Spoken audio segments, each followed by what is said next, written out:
I mean, this is me sitting there looking at A when he, B when he. It was such a disaster. What you are trying to resolve is this tension between automation versus innovation. There's issues around, will the teacher survive? For anybody that wants to look at opportunities in AI, the very first thing you need to learn is prompt engineering.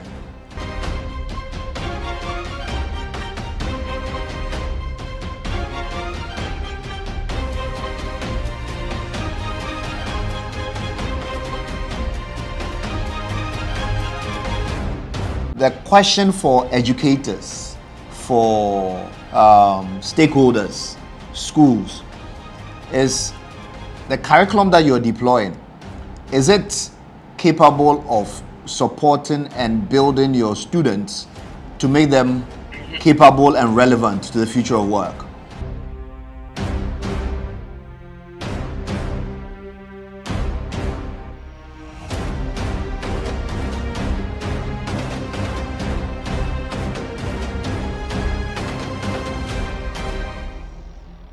Welcome to the Future Forward Podcast, an AI-assisted podcast exploring the disruptive, tectonic forces reshaping our world today.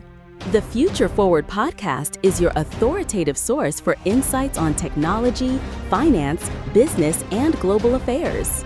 Subscribe today to stay on top of how, for example, AI is reshaping the workplace, global trade and finance, business operations, health, lifestyles, and wellness, from Africa to Antarctica. So hello and welcome to this edition of the Future Forward Podcast with me, your host, Evron Hughes. Today's episode on the AI Gold Rush will focus on the opportunities and risks that the explosion in AI technologies and platforms presents to young Africans. And joining us today would be Richard Osei-Anim, an innovation strategist and executive coach with over 20 years experience across insurance, technology, and enterprise development.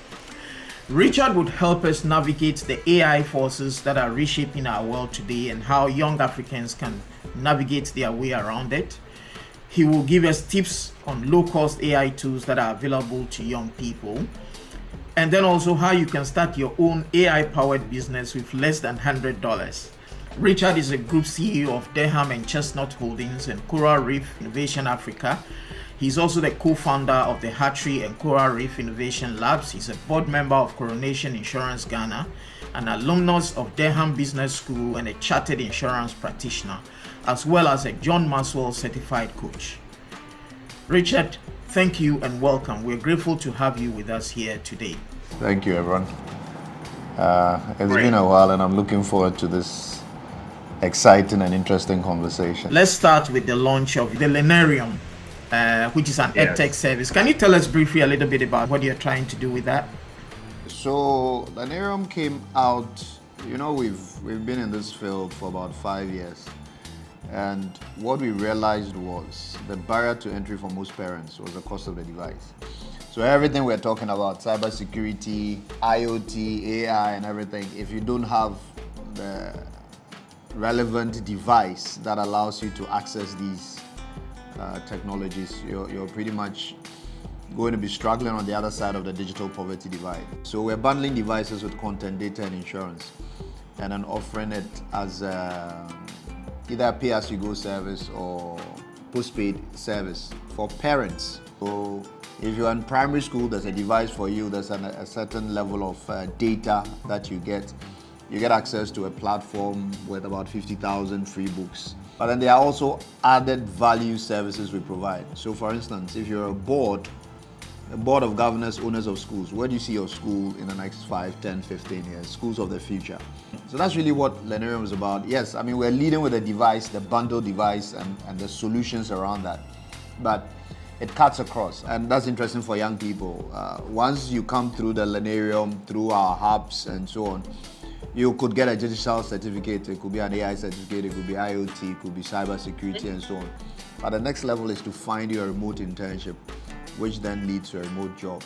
Anyway, Richard, you are a man of many parts, a restless entrepreneur, been there and done that. You're involved in a whole lot of ventures. But today's story, we want to focus on your journey into AI and innovation. Yeah. If I may ask, so what is your inspiration and how did you get here? I mean, was there a specific moment or experience or sort of like an aha moment, that sparked your passion into these areas? I mean, like lots of ventures I've been involved in, the opportunity knocks and we take advantage. But actually, well, I've always been in and out of education in some shape or form.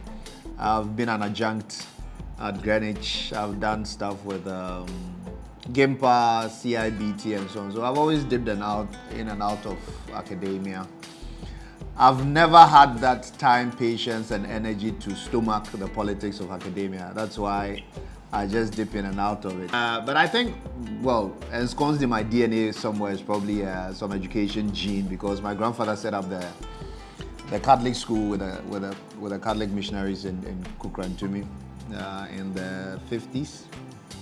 My mother runs a school. I've got tons of extended relatives that are in education as well. So I think embedded in there has always been some sort of an education bug. So this whole parlay into education was as a result of the Ghana Statistical Service. I got wind through my network that they wanted 70,000 tablets for the statistical service census. I was like, okay.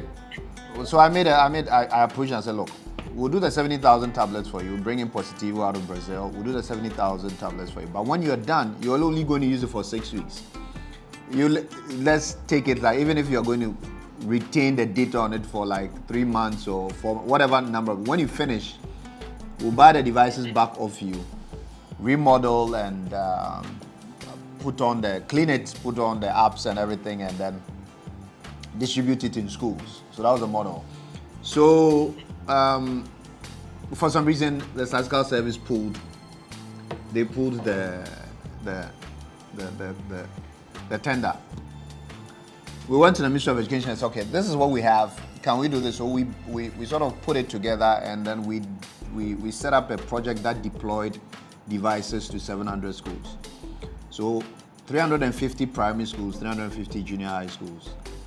So if you go around Ghana now, in every single district, you will find, I actually saw one in, they have devices with 3,400 teachers and so on. But the devices, at the time, we're talking to Intel about how to get a lot more value out of the devices. So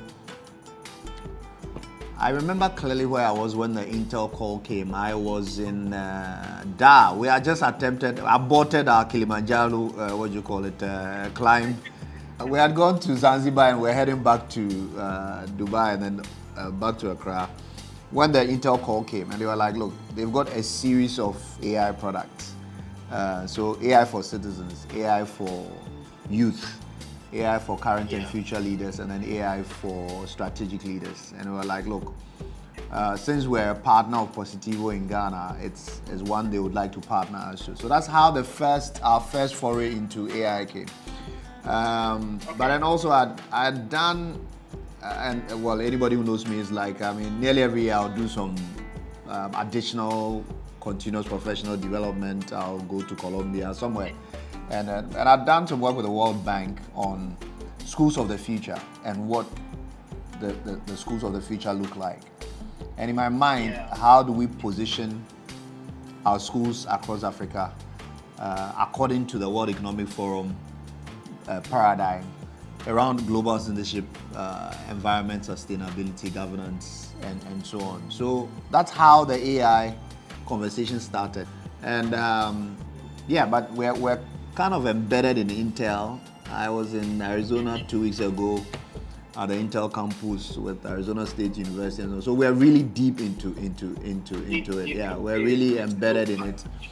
We're training master coaches now, so we're building an army of master coaches across Ghana, Nigeria, whatever market we go in, you need master coaches. Now, ideally, when you train a master coach, they should be able to deploy the training to teachers in their schools. That's how we got into it. And we've been in for about 5 years now. We are training students to go to the Intel Impact Global Impact Festival. And these are kids from around the world, students from around the world. They come with all sorts of projects. They're saying AI is considered the new electricity. And it's interesting how it's fueling innovation and having an impact on all our lives. So, and like you mentioned, this is the right time to sort of segue into that area to talk about the AI landscape broadly, and then the opportunities available and how to access them. So, you recently boldly said that a Kumasi teenager could spark a billion-dollar AI idea. And I want to link that to the phrase that is becoming popular these days, the AI gold rush. Now, what's the first thing that comes to mind when this phrase is used, specifically when it comes to Africa? Are we part of this game, or we're just riding along? How does it feel also to be one of the pioneers in the area? I mean, if you are as old as I am, you probably would have come across some comics in the 80s and whatever, these Western comics, and it covered stuff like Gold Rush and so on. But in a Gold Rush, I don't remember whose quote that was, whether it was Warren Buffett or whatever. In a Gold Rush, it's not the miners who make money. Those that sell pickaxes and shovels and all the accessories that you can use to mine are the ones who make money. In our contemporary galamsey, the people that are leasing out the excavators and the chamfans and all those things, causing all the mayhem. But I mean, when it comes to AI, so what does the accessories of AI look like? And that's really the central question for the youth. So what you're trying to resolve is this tension between automation versus innovation. Automation driven by AI, IoT, XR, VR, and all the fourth industrial paradigm is upending industries, it's changing jobs. In fact, there are about 50%, according to Gartner, about 50% of jobs today that can be done or carried out by AI without any human intervention. Okay. So that's the tension we're trying to deal with, automation versus innovation.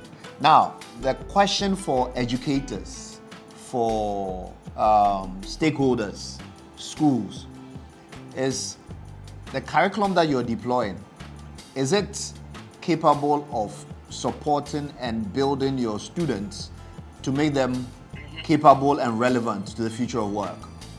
That's really a big question. Our work is really trying to resolve that tension between those two big topics of automation and because as it stands, any routine task that an algorithm can replace is being replaced.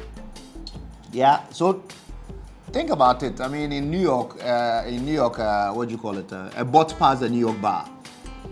Okay, another bot within a number of hours passed the US medical board exam, and this is an exam that takes about 4 years to prepare for.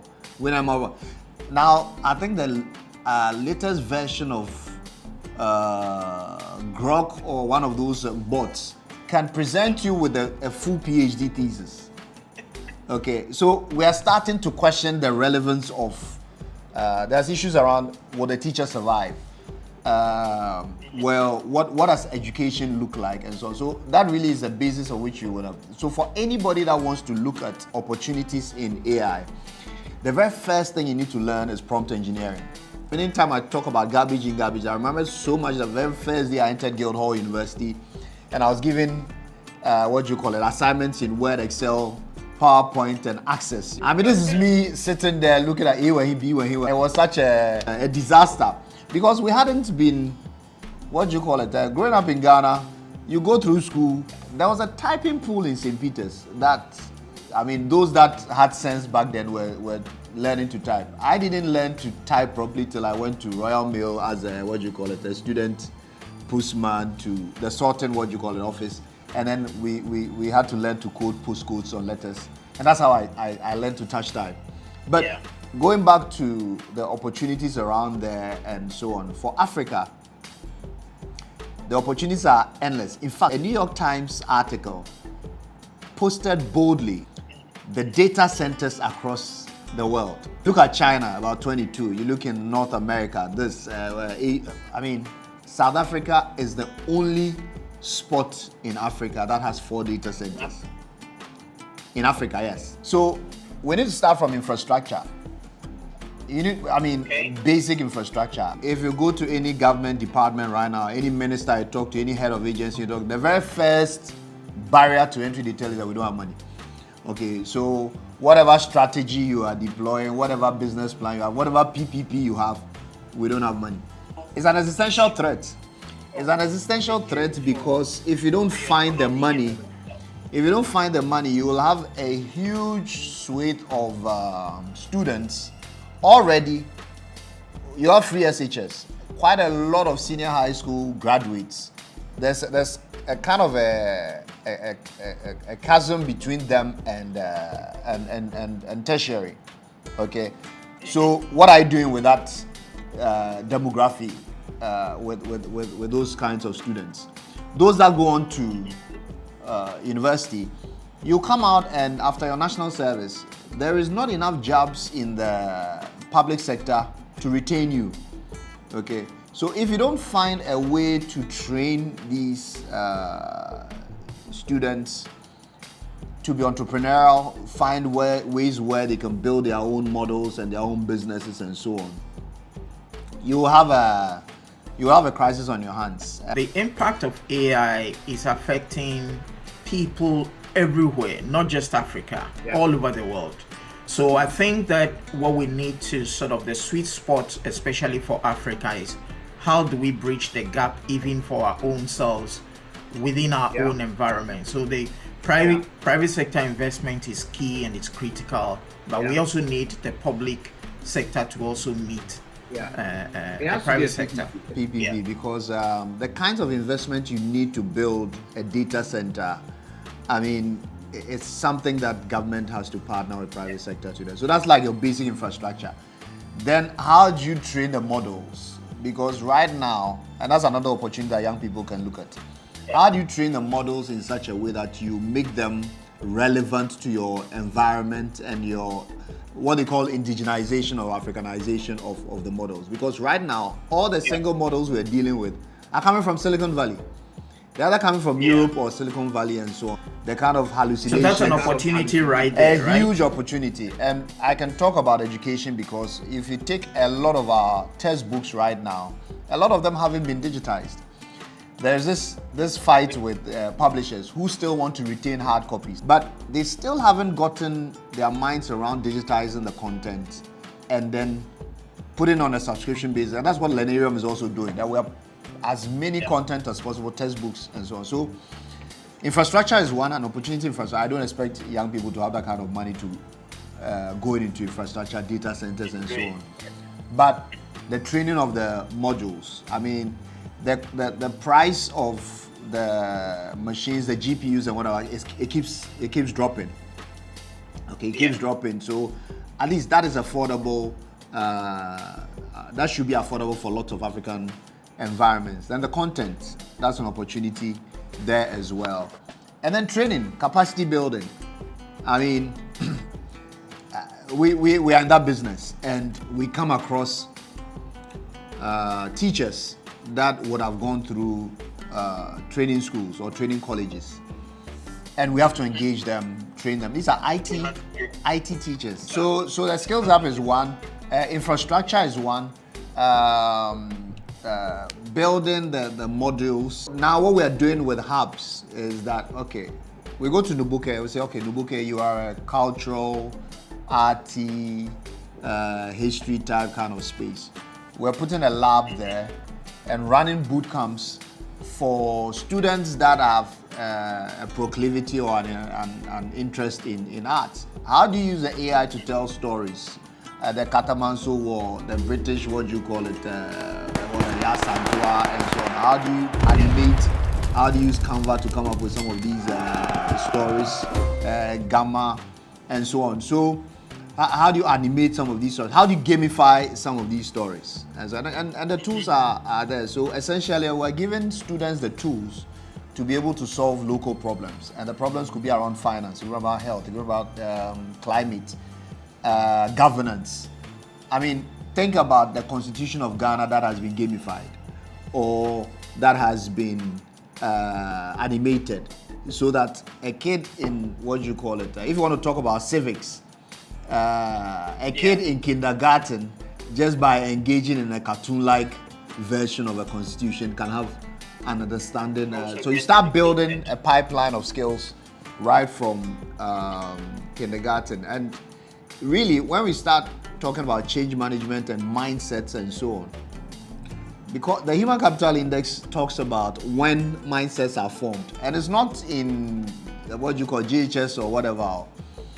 Our mindsets are influenced by diets, by environments, by malnutrition. It affects people's minds in so many ways that we underestimate. Yeah. When we're in school, we used to talk about people being dumb and so on, but they could be ADHD, they could be on the spectrum somewhere, autism. Some people could even have been blind. They were suffering from glaucoma, so they don't see what is being written on the board.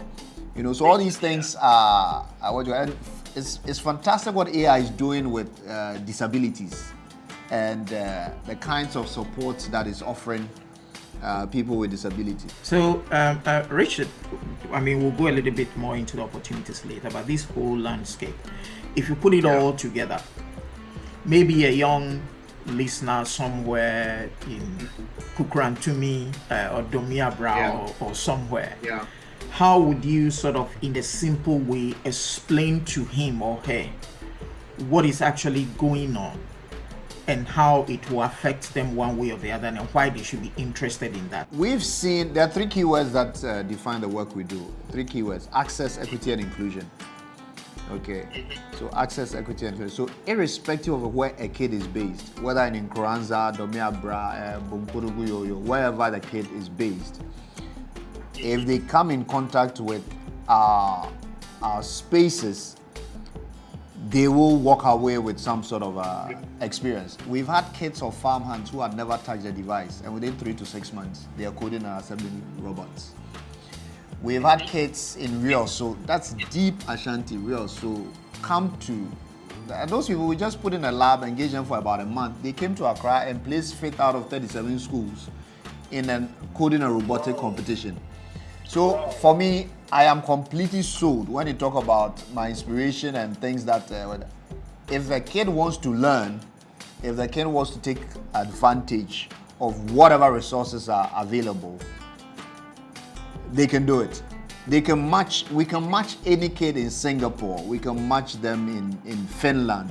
There's a girls' school in Manfi that won the World Robotics Competition twice. MTN built a resource center there. I think it was about $250,000 or cedis there. So I am sold. Aren't we the same people that go to the Oxfords and the Harvards and go and walk their behinds? So it's really access, equity, and inclusion. If you can provide a level playing field, provide them with a space, they will soar. Some have suggested that the adversity that you face in education in Africa actually is good proving grounds for going out in the world. Compared with how hard you have struggled here, you are even better able to do things elsewhere, because then you have the tools to do that. Because in St. Peter's, in deep in Kwetia, whatever, you could have a shower with one pill. The kinds of adversities we have and the challenges we have definitely prepares us for it builds you, gives you resilience. Your whole mindset is different. There's nowhere in the world that you can't survive if you've gone through that kind of adversity. But I also want to talk about mindsets. And it's something that we come across a lot in our work, especially when you're dealing with people in difficult areas and so on. Even sometimes some teachers. I happened to be at Christy Brown's graduation for students last 2 weeks, and I sat on the table with a psychologist. What Christy Brown has done is to engage a full-time psychologist that deals with the student's mindset. There's a MasterCard program that pulls students out from various areas and then trains them to come up with their fashion, and plants in their minds that your clothing and whatever products that you are delivering can be deployed in a London fashion show, a New York fashion show, or a Paris fashion show. You know, so there's something to do about exposure. There's something to do with mindsets, and it's incredibly important that we deal with the mindsets, because every wave of industrial revolution that comes, it comes with disruption. But those that don't prepare for it are the ones that get left behind. They say that your competition is really not with the AI or any of those tools. Your competition is with somebody who can use the AI better than you. Generally, when you are talking about competing and so on, there are all sorts of jobs that are being decimated. Accounting, a very easy one. It's a routine, what you call it. I mean, last time I did an experiment, I pulled my statement from a bank, put it in one of the bots, and gave it instruction to conduct a P&L and balance sheet for me, and it spat it out. There's this example of this guy, Stephen Bartlett. CEO, the Diary of a CEO. And I was watching one of his episodes recently where he said he tasked his entire team with a prize of $100,000. Who can come up with an idea, an AI-enabled idea that can help them improve the efficiency of their production, such that you yourself making that proposal is likely not to have a job after that. Yeah. One of the biggest issues we have in our business is sales. Okay, it's sales. I mean, selling education is a very tough business because you're dealing with conservative stakeholders, school owners who probably are just focused on the revenue and their margins. Head teachers who are stuck in their ways, they are not progressive. Innovation is, as a concept, is far from them. So internally, we decided to deploy an AI that helps us with sales. But we have to build a database. Yeah, we have to build a database. So we're scraping. We know there are about 11,500 private schools in Ghana. There are about public sector, I'm not sure, sometimes some different figures. GS sometimes gives, I mean, everybody's giving us a different figure, 15,000, 20,000 public schools and so on. But we decided that, okay, 11,500 private schools, let's aim for 10% over the next 5 years. This year we'll probably do 2.5% of that, and then incrementally. But we needed to use the AI to scrape and get the data. Once you have the database, then you've got to start messaging. Okay, so this whole it's like a dating, what you call it. It's not a one-night stand. It's a dating where you have to woo the client. I mean, the AI can be your marketing agency, so you can prompt it. As I said, one of the most important skills that anybody can learn in this age is prompting, prompt essentials, prompt engineering. We're trying to use the AI. You can't be going around preaching AI when internally you're also not immersed in it yourself. So from a sales perspective, the kind of messaging that needs to go out, emails, you can design emails for 31 days before a campaign. Every single day, there's a certain message that it curates it to target your audience. So we typically work with CSR budgets of companies. We work with high net worth individuals who want impact in education. Churches, mosques, synagogues, sometimes I throw in shrines if they've got the money, they want to make impact. Alumni of schools, Rotary Lions, what you got. There's a big, again, in my running around, I came across a big market in the diaspora. And essentially, these families want their kids to go to good colleges. And the colleges that don't just look at your grades, they look at how involved you have been in the community, sports, and so on. So I was like, okay, guys, this is what we're doing to bridge that digital poverty divide. We're trying to deploy labs in rural areas. Why don't we develop a plan for you guys so that we raise money? These are kids that go to 20, 30, 40,000, what do you call it, dollars a term type kind of schools. parents in that school, $1,000 for them is what you call it, nothing. So let's raise money. And then train your school with a rural school. The students will come down, help us assemble the devices, train, engage the kids and so on. But you document that process from fundraising all the way to execution. And that becomes your college application essay. Okay, and so we're starting in England, Canada, and we're piloting with a few families in those areas. Yeah. You know, but the tools are there, and it's really learning how to use the tools. That's really the job. One of the things I need to mention is that when you read all the reports that Coursera, Udemy, and all these online tutoring spaces, MOOCs and so on are saying, it's about 60% of people that start courses online never finish. They never complete the course, which means there's a big gap for self-directed learning. So the point I'm trying to make, self-directed learning is extremely important, and is a skill that people need to develop. So the very first one you need to develop is prompting. There are so many free courses online, but people still, because across Africa, people still want somebody to stand in front of them. But if you don't learn how to learn, okay, so you have to unlearn your bad habits, relearn, unlearn, relearn, learn, or unlearn, learn, relearn. I mean, whichever, but definitely there has to be some unlearning going on there. So prompting for young people, find everything you can find about prompting, prompt essentials, prompting 101, prompt engineering, and so on. The next thing you need to find is anything that supports you to learn how to self-directed learning. Yeah.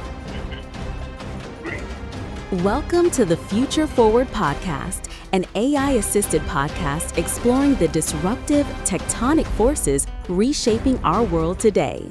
The Future Forward Podcast is your authoritative source for insights on technology, finance, business, and global affairs. Subscribe today to stay on top of how, for example, AI is reshaping the workplace, global trade and finance, business operations, health, lifestyles, and wellness, from Africa to Antarctica. So welcome back, viewers, and welcome back, Richard. Now, there's a whole range of AI tools out there. For a young African or Ghanaian who is just starting out on their AI journey, which 2 to 3 top AI tools should they start with? Yes, the prompt engineering, we've spoken about that, but when it comes to the tools and the platforms, which ones should they start with and why? I think the very first one, everybody should have a ChatGPT. I mean, that's like when you look at the extent, the breadth, how deep it goes, ChatGPT is definitely number one. I know DeepSeek sort of hit the market with a bang, but they've been frustrated because of lack of the chips and the GPUs to sort of improve that. I think, okay, so I'll rate ChatGPT,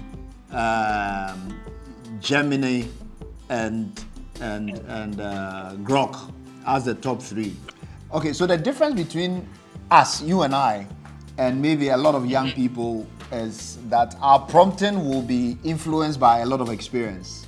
Okay, there are certain nuances that over the last 25, 30 years, from Construct, Burger King, cleaning, whatever we've done over the last how many years to get to where we are, all that comes with a certain experience, and your prompting is influenced by that kind of your exposure and your worldview and so on. There's certain nuances that you can get. So number one will be ChatGPT, second one will be Gemini, and then the third one will be Grok. And then if you want to spend some bonus, what you call it, you can look at Claude and Perplexity. I think from my experience, and it's interesting that you're talking about those 3. We all started off with ChatGPT because it was more or less like first to market. Yes. Right? And then the others were playing catch up. But when Grok came on stream, and because they used a very short time to to get to market. Yeah. I realized that it was like an improvement on ChatGPT. Absolutely. And then Gemini came and upended the cart just because of the number of tools. So they have Notebook LLM, they have absolutely Vero, they have Flow, they yeah, have all in the Gemini ecosystem. Yeah. So I think it's interesting to. Yeah, if you look at Gemini, I mean, if you subscribe to a Google Workspace, for instance, I mean, they throw in Gemini for it. You know, I mean, there's a topical issue around 1 million coders, for instance, in the Ghana environment, and this thing about. I'm in two minds about that because I'm actually interested in the what next, and my training as a consultant, as a whatever, is always asking what next, what if, so what, next? Yes. and so what, and so what, and so on. So yes, we got 1 million coders. What next? How do we move them on to viable, sustainable jobs? Absolutely. Okay, so let me crystallize that. So I'm a young man. I have $100. What can I do? How can I realistically start an AI-powered business? But what can I do with $100? Okay, so $100. If you want to, what do you call it, launch $100 venture, there are all sorts of free tools. If you want to save on the $100, there are free tools. TensorFlow. You can leverage cloud credits, Google Cloud, up to about 300 for free to start your minimum viable product. Then, I mean, you want to look at your $100 should cover your domain, your basic marketing, and prototyping. Let's take Agric for instance. What can you do with a $100 service for, say, farmers? You can develop maybe a chatbot that will give them some real-time crop advice. So $20 on the domain, $30 on cloud credits, $30 on a basic website, and $20 on outreach to test it with the local farmers. That's like a pure basic idea that you can test with $100. Okay, but it's important you do the ideation and the research to find a local problem. You need to look at market prices. You can use free AI tools to brainstorm solutions. If you want to build an MVP, you can look at a platform like Teachable, a Teachable machine, or ChatGPT to create these simple prototypes. But what people just usually stop at the MVP, the minimum viable product stage. You've got to test and iterate, test and iterate. So I'm a fan of rapid experiments. So my team will tell you that I'm kind of scatterbrained. I come with an idea, and the next week or two I'll come and say, look, let's stop it and go this way and so on. Because sometimes I can see ahead with the kind of red flags that are coming. We've had some incredible successes, and we had some abysmal failures as well. Is that testing and iteration? You test, iterate until you get feedback from your community, and then you can take it from there. So that's how I will deal with a $100 opportunity. Great. So what like a common mistake do you see young entrepreneurs make? I know you just mentioned that some of them just stop at an MVP. What are some of the common mistakes young entrepreneurs make, especially if they want to start an AI business? I think there's a lot of hype around it. And if you go back to the .com era, they actually came across a guy who raised $10 billion.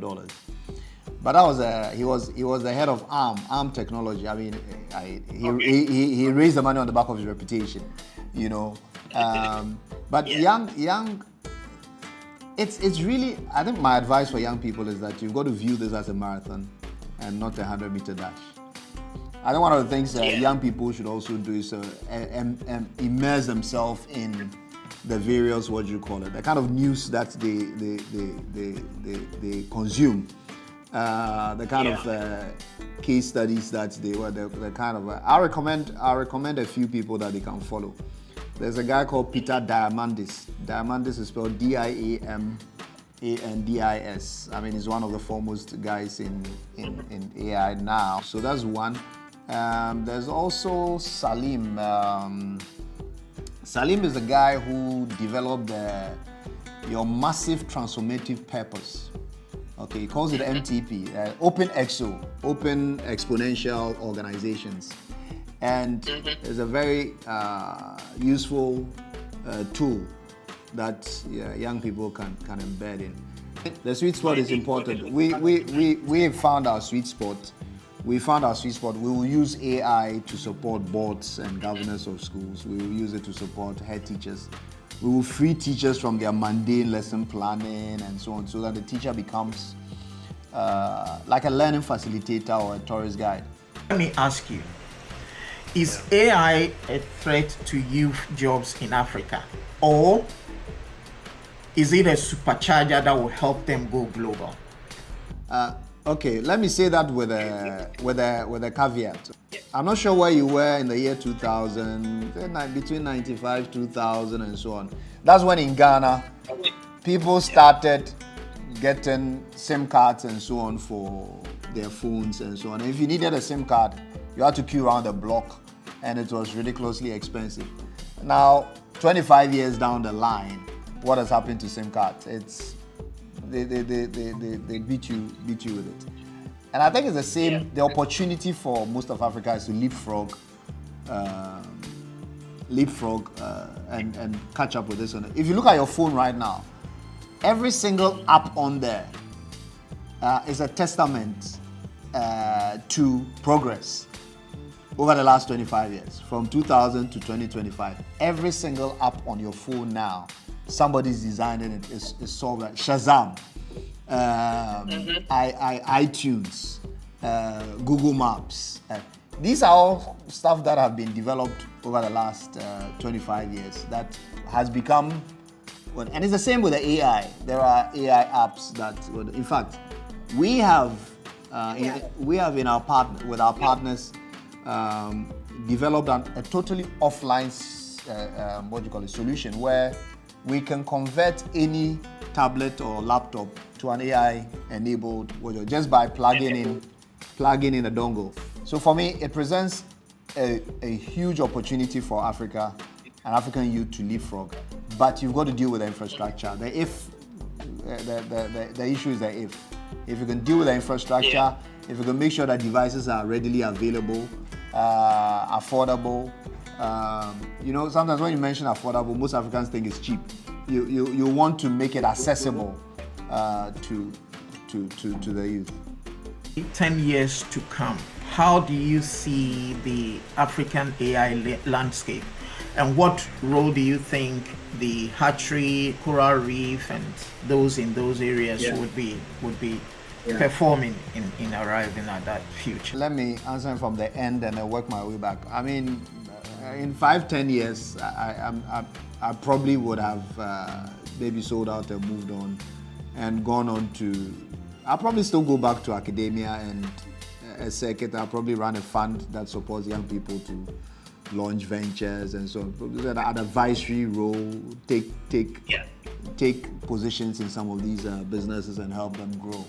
So that's me over there. For the hatchery point of view, the only way is up, where if 5-10 years is quite, if we're looking at 30-40 African countries, that's a lot of countries to be in. If we can, and I am actually in a space where I'm thinking of how do we platformize the business? Okay. Yeah. So if it's a platform with all the various components, irrespective of where you are, we don't physically have to come and stand in front of you. If you've got your device, you can plug into our ecosystem and take an AI for youth course or engage with a master coach remotely.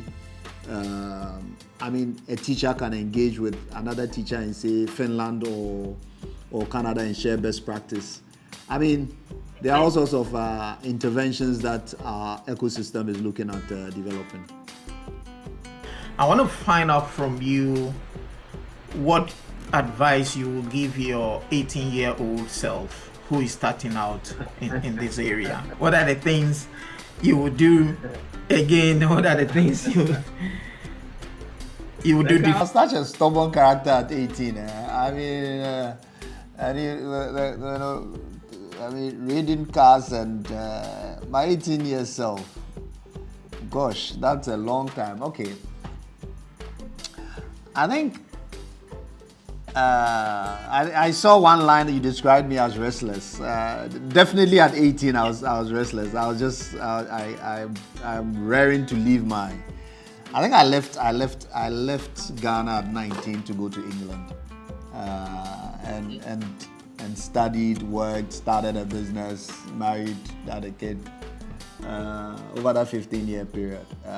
So 18 years I would have been in sit form, Accra Academy sit form. I mean, the kind of advice you give then in an AI type kind of environment, I will just have to speculate and see. But definitely the things that I've talked about is also based on your exposure and the kinds of environments you find yourself, the kind of conversations you're having and engaging. At that time, we were watching MTV, and we thought when you get to Abuchi, all these honeys are, bouncing around in forever parties and swimming pools and so on. But definitely, the earlier things I've said, I will continuous professional development. I think at that age, even when I got to England at that age, one central question that I kept asking myself, even at that age, at 19, was if I should meet my mates 15, 20, 30 years down the line, and somebody says they're a doctor, they're a lawyer, they're this, you, Richard, what would you say you are? And that's a question that I asked myself. And when I couldn't find a proper answer over a period of time, there was time to stop the nonsense jobs and go back to school. Okay. Yeah. So I will educate myself as much as well. I will learn to code. I will learn to be involved in prompting. I will consume as much free courses as I can lay my hands on. If you go, Google has free courses, Amazon, Nvidia, they all have free courses on LinkedIn, YouTube, and so on. But if you have the discipline to actually hunker down and study and test, make mistakes, it's really a function of your risk appetite and how much money you are willing to lose. Well, for me, where we have gotten to now has been a series of experimentations. Okay, so we have a clear model, and the model just dropped from the sky. We tested, came back, tested, came back, tested, and came back. And I think young people should be, at 18 years, there's a good time to fail. Yeah. There's a good time to fail as much as possible, fail forward, fail as much as possible. Depending on where you are in the world, failure is considered whether you are done for or...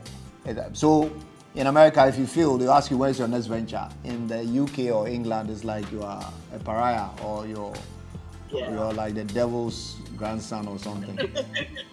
So I think, yes, I will learn as much as I can on AI. I will learn how to code. I will do prompt engineering. I will test as many models as possible. I will try things. I will travel. I will explore. Yeah, it's amazing what how your mind gets opened with travel. It's just amazing, So I think that's the advice I'll give my 18-year-old self. So awesome. So let's say for the viewer or listener who feels inspired by all the discussions we've had around AI from beginning till now, but feeling a little overwhelmed, by the information and everything out there, what is the first thing they should do after, this podcast, if they want to sort of like, okay, fine, let me go try my hands at, what's the first thing they should do after that? I consume this podcast. I've definitely consumed it a few times and make sure they embedded some of the lessons in there.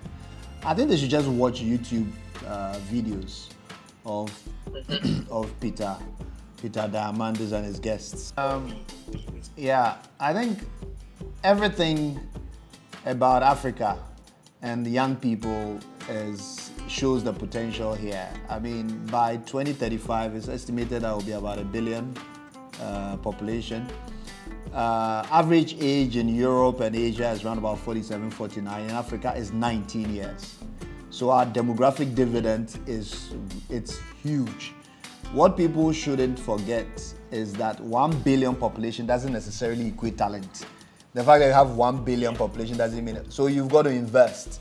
So governments, stakeholders, foundations, you've got to find a way to plug in how to support young people acquire skills. There are those that drop out that through no fault of theirs. It could be because funding, it could be all sorts of challenges and so on. If there are community spaces and clusters that they can embed themselves in there, they get digital certification, we find them remote internships, which leads to remote jobs. Those that want to start their own businesses, so there must be a clear path from idea to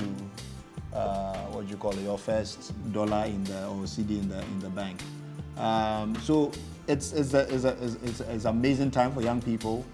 The opportunities are, despite all the noise that is happening, the race that ChatGPT is having with Grok and all these people, in Africa, we still have an amazing opportunity to leapfrog and build a set of skills that that will make you relevant in the future of work. Great, thank you so much, Richard, for this insightful conversation. So we look forward to having you back sometime soon. When there's been enough time. But we really want to thank you very much for making time for us today. And thank you, viewers and listeners, for spending time with us today. I hope you are inspired to start your own AI journey or business today. To the next one, cheers and thank you, guys.